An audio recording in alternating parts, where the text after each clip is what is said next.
అక్కడే నేలమీద తనకి ఒక లెటర్ కనిపించింది.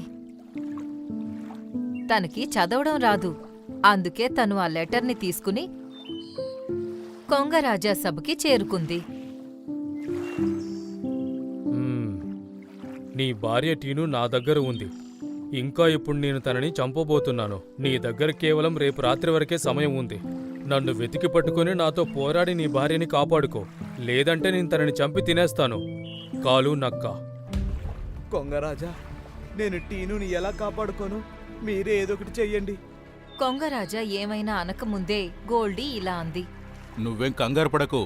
నేనుండగా తను టీనుని ఏం చేయలేడు. టీనుని క్షేమంగా తీసుకొచ్చే బాధ్యత నాది.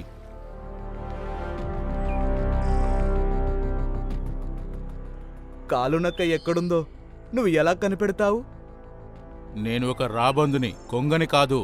నా నడక వేగంగా ఉంటుంది.